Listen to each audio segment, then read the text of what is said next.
dirais que ma posture d'observation a beaucoup changé, vraiment, voilà. Et du coup, j'ai l'impression qu'on rentre tout de suite dans le cœur du sujet, dans le vif du sujet, et il y a un engagement qui est très différent. Je fais ce geste-là, mais c'est vraiment, ça va là où ça doit aller, quoi. Voilà. Et ce que j'apprécie vraiment à Mimétis, c'est qu'en tant que thérapeute, on s'oublie pas du tout. J'ai déjà vécu des séances par le passé, et je crois que j'en vis vraiment de moins en moins, où on sort de la séance, mal la tête, chargé les épaules, machin. Et là, j'en vis vraiment de moins en moins. Je dis pas que j'en vis plus du tout, mais j'observe un changement vraiment important.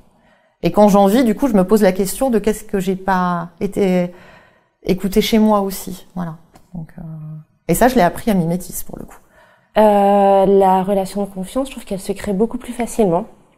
Parce qu'en fait, à l'école d'infirmière, on nous apprend le soignant, la juste distance, alors qu'en fait, les adolescents, les enfants, ce qui les intéresse, c'est pas le soignant, ils en ont rien à faire. Ce qui compte, c'est l'individu derrière. Et donc, je crois que du coup, quand on travaille comme nous l'apprend Mimétis, forcément, on travaille aussi avec nous. Et ça, je crois que les jeunes, ils sont vraiment très réceptifs. J'ai plusieurs idées en tête, avec des jeunes qui en effet où ça a progressé, où ils ont retrouvé un mieux-être très rapidement, mais parce que je pense qu'au départ on était dans leur demande aussi, voilà, et que forcément on les implique aussi, on n'y va pas tout seul, c'est eux qui font le travail, on les accompagne. En utilisant d'autres modes d'entrée en relation, et notamment la technique avec Mimétis que j'ai apprise, on fait fi de ces modes défensifs, on va à partir de quelque chose qui est simple et qui va être exprimé par la personne, verbalement ou physiquement, tirer une petite ficelle et puis rentrer en relation comme ça convient au patient, comme ça lui va. Et du coup, c'est un ajustement plus progressif mais plus constructif. La dernière expérience, c'était un monsieur qui avait été assez malade et qui commençait à revenir un peu à lui, mais qui avait pas le moral, qui en avait marre, et puis qui me dit ça va pas, je pense que je veux mourir, vous avez qu'à me faire mourir, c'est ce qu'il y a de mieux. Je pense que classiquement j'aurais dit il y a peut-être autre chose à faire plutôt, et donc j'aurais peut-être proposé des alternatives. Là je suis parti de ce qu'il m'a proposé en disant bon ok d'accord, comment vous voulez faire ça, comment vous voyez les choses. Alors il me dit vous me faites une piqûre ou vous me jetez par la fenêtre. Alors je dis une piqûre je vais pas pouvoir, moi je peux pas, vous savez bien que je vais pas vous faire de piqûre, je vais pas vous tuer. Puis par la fenêtre, si on peut pas ouvrir le truc, on pourra pas vous jeter par la fenêtre. Donc il va falloir trouver une autre solution. Comment vous imaginez arriver à votre fin? Et je sais pas. Je sais pas. Peut-être que si à la limite si vous arriviez à vous lever et puis à sortir, peut-être que vous arriveriez à vous jeter de quelque part. Moi je sais pas. Et vous arriver à votre fin. Et bien du coup ça a changé le truc et la personne. Et puis il y avait le kiné qui était juste là pour essayer de le mobiliser un peu. Et ça l'a mis en mouvement, et du coup, et le kiné m'a dit après, écoute, c'est assez étonnant comment ça l'a surpris la façon dont j'ai tiré cette ficelle, alors qu'elle est conceptuellement un peu morbide, mais en fait elle l'était pas parce que c'était d'autant plus vivant qu'il voulait mourir, donc c'est déjà une volonté, il y a déjà quelque chose à mobiliser là-dedans.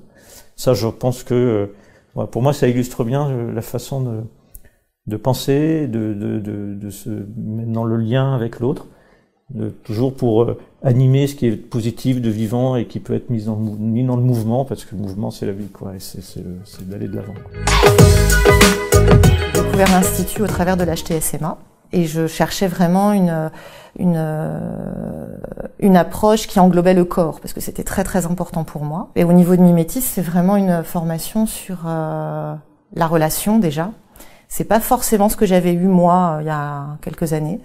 Et où le corps est central, où la relation est centrale, où c'est vraiment quelque chose de partagé avec le patient, et ça c'est ce qui me paraissait essentiel. Voilà. Ce que j'ai pu voir très très récemment, c'est des gens travailler en hypnose sur la douleur. J'ai eu l'impression que c'était un peu dans un mode aussi d'utiliser l'outil hypnose, un peu de l'hypnose médicament, un peu. Alors que s'il y a une comparaison à faire, à Mimétis, j'ai plutôt l'impression que la séance d'hypnose va venir mettre en œuvre vraiment une association qui se fait, enfin quelque chose qui se construit à deux. C'est quelque chose de plus, à mon avis, plus intéressant et plus riche. Ça me semble, dans la démarche que je suis en train d'apprendre à Mimétis, plus plus ambitieux en termes de thérapie. Et en fait, ce que ça m'a appris, le premier module, c'est de rentrer, c'est l'expérience d'être en connexion, en accordage avec quelqu'un, et l'effet que ça fait sur moi. Et donc, en fait, l'effet que ça a, c'est que ça me reconnecte à moi-même. Et donc, déjà, rien que ça fait déjà en soi un bien fou. Et le fait de réaliser que ça existe parce qu'on est en connexion avec les autres, ça recrée du sens social, surtout dans le climat dans lequel nous vivons actuellement. Pour ça, ça devrait être de la prévention et remboursé par la sécurité sociale pour tout le monde.